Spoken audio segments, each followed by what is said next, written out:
द्रौपदी की साड़ी खींची जा रही। द्रौपदी ने अभी सब कुछ अपने हाथ में ले रखा है, मैं बचाऊंगी अपने आप को, देखती हूं इस दुशासन की हिम्मत कितनी, मैं नारी हूं, मैं कुछ भी कर सकती हूं, ये लो, पकड़ लिया साड़ी, मैं नहीं छोड़ूंगी। लेकिन क्या हुआ, धीरे धीरे साड़ी हाथ से छूटने लगी। और जब साड़ी हाथ से छूटने लगी तब द्रौपदी को याद आया कि अब तेरे बचाने से तू बचेगी नहीं।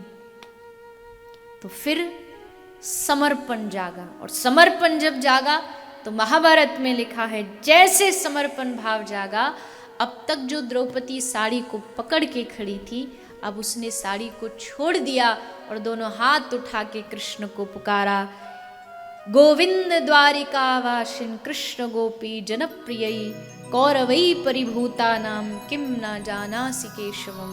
हे केशव, हे गोविंद। द्रौपदी बहुत समझदार है, शब्द देखो, कहती है गोविंद द्वारिकावासिन। पहला जो शब्द लिखा कहा द्रौपदी ने, वो कहा गोविंद, क्योंकि द्रौपदी जानती है गोविंद नाम कृष्ण को सबसे प्रिय है। अब जिस आदमी को जो चीज प्रिय वो आप दोगे तो थोड़ा जल्दी खुश हो जाता है, जल्दी आ जाता है। आपको जलेबी पसंद हो, ढोकला पसंद हो, और आपको हमने बनाई है तो तुरंत गाड़ी लेके पहुंच जाएगा, क्योंकि पसंद क्या सामान है, पसंद का नाम कृष्ण को कोई अब गोविंद नाम कृष्ण को प्रिय क्यों है? नाम तो इतने हैं, मधुसूदन, नंद नंदन, केशव, माधव, कृष्ण, लेकिन गोविंद नाम सबसे प्रिय क्यों है? जानता कोई?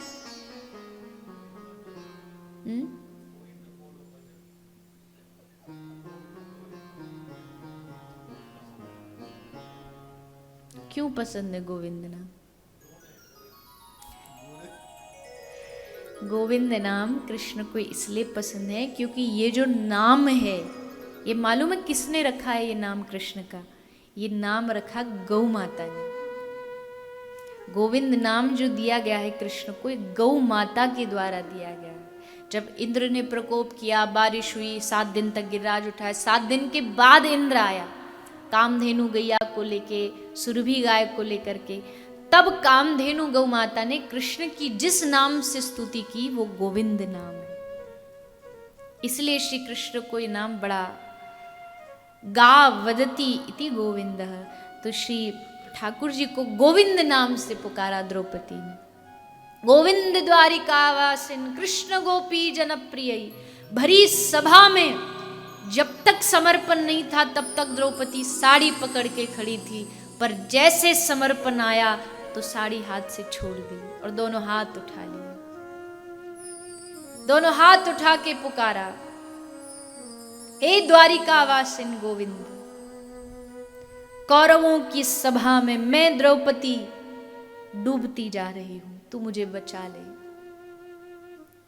हाथ उठाने का भाव क्या? हाथ उठाने का भाव है कि हमें बचा लो, हमें अपना बना लो। हमारे सनातन धर्म की पद्धति है, जब भी भगवान का जयकार, जयघोष बोला जाता है, जय जय श्री राधे, हर हर महादेव, तो दोनों हाथ उठा के बोला जाता है। क्यों? क्योंकि जब एक बालक को माँ की गोदी में जाना होता है तो बोलता कुछ नहीं, बस हाथ उठाता तो माँ समझ जाती है कि मेरी गोदी में आना चाहता है। तो द्रौपदी ने साड़ी छोड़ दी, दोनों हाथ उठा करके कहा कि हे द्वारिकाधीश, हे गोविंद रक्षा करो। और इतना ही नहीं, सूरदास ने कहा, सूरदास का पद है, मानो द्रौपदी के मुख से सूरदास गा रहे हैं कि मुरारी मेरो क्या बिगड़े गो, जाएगी लाज तिहारी। हे कृष्ण, अगर तू सोचता है कि मेरी साड़ी खींचने से मेरी लाज चली जाएगी तो तू एकदम गलत है, क्योंकि हम तो नंगे पैदा हुए थे, निर्वस्त्र हो भी जाएंगे तो भी कुछ नहीं बिगड़ने वाला, लाज तेरी जाएगी। लोग कहेंगे द्रौपदी ने तुझ पर विश्वास रख के अपने दोनों हाथ उठा लिए, तू आया नहीं। तो आज मेरी इज्जत का सवाल नहीं, आज तेरी इज्जत का सवाल। भक्त भगवान को ऐसे कटघरे में लाके खड़ा कर देता है ना कि भगवान के पास कोई चॉइस नहीं बचती। भगवान भी एकदम चुप हो जाते हैं।